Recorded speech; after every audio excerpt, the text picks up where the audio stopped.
Hey guys, welcome to your comic book review. Today we're talking about Justice League Dark issue 15. This is part of Year of the Villain, the Offer. That just really only applies to the end of the book. So let's jump in and what happened in Justice League Dark issue 15. What happens in the 15th issue of Justice League Dark? Let's jump into it. This is by James Thompson IV, if you don't know. He's an amazing writer, so this book is obviously epic and awesome, and it's one of my favorite books out right now. This is kind of... We get some origins and some stuff in this issue, so let's start it. Also, this is the last Lord of Water. This book is also split up into chapters, with something free chapter from like you don't really need to do that. I know each one's kind of like its own thing, and some of them are written by different people, so it makes somewhat sense. But it's like I don't really care. Let's just do it. The second one is about a boy named Kent Nelson and a father going to the pyramids. It's basically the origin of Dr. Fate.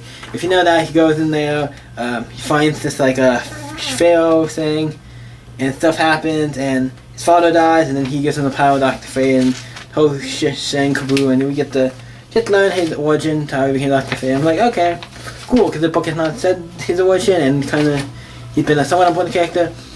He's not wearing the mask anymore because of what happened in the last thing, the big event thing that happened in the last, big thing that happened in the last thing was the Lord of Water and all these different things for attacking people and doing all this shit, so they, like, yeah, no, I got the mask off, everything, I'm not touching that, no. And the new Dr. Fate, like, I'm not, once I get, maybe way later when I'm more skilled, know what I'm doing, I'm still new at this, I'm not ready to do that. And also they go into more of his origin about him and his wife and all kinds of stuff. And one wants him kind of like we need like a Dr. Fate and all that stuff, and he's like, we're not ready to do this yet, not yet. We see Dr. Fate's helmet and it looks like some stuff's coming out of that. Like, yep, he's still Nebula, whatever, Nebu, or whatever his name is. Maybe he's still in there doing some shit. So the first part of the book just about, learn about like Dr. Fate and a lot, it's about Dr. Fate and stuff. So I thought it was cool. We get more into him, and then the second chapter, we get into chapter 2, Secrets and Origins.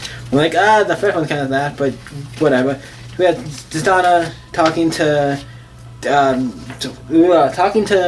Constantine at the Oblivion Ball, where I'm like, okay, cool, Constantine's great. He's like doing his thoughts away out of everything that happened, because all this shit happened. And then Zatanna tells him about her father. They talk about the father, how Zatanna's father died, or whoever the missions on the table died. And he talked about this Constantine, like, oh yes, I knew about all this, I knew about some stuff about you and her. You told me to keep some secrets and stuff, I can't tell you. Because of magic wise, I can't tell you. And then he talked about the whole Newcastle thing with, like, I don't know if Zatanna ever knew about Newcastle. So this is kind of interesting, I kind of like this because it talks about in Newcastle. He does the whole thing about Newcastle. If you don't know Constantine, this is part of his, I say, his origin.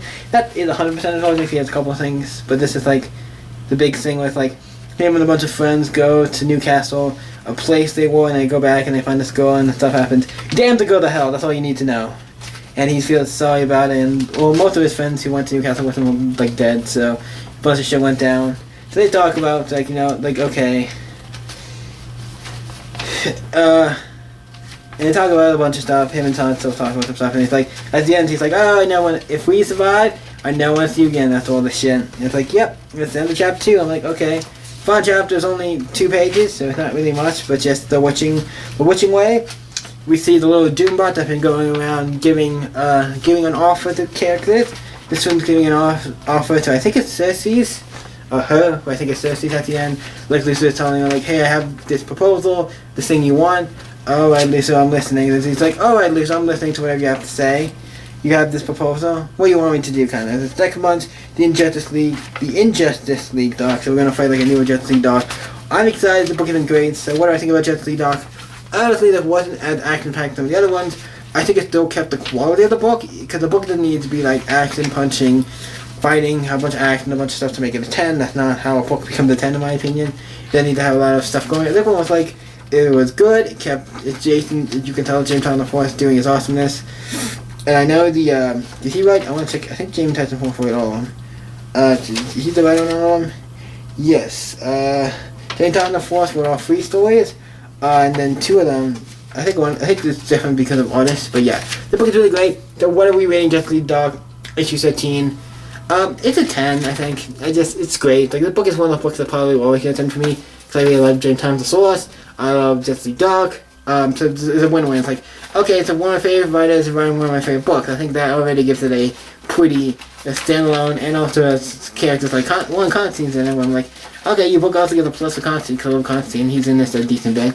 of this issue. This is the one, the first issue. I think he's in like I feel like he's in a good bit in this issue because he has the whole second chapter is all about him and Zatanna. So it's kind of like them coming back. Well, it's good. I like it. It's a good like issue to lead up to this thing, the other villain thing. So we get some origins and some stuff. It's really good. So Batman, Justice League Dark, issue 13. What do you guys think of this book? Let me know in the comments down below and let's talk about it. Until next time, guys, you guys can always stay epic. See you next video. Bye.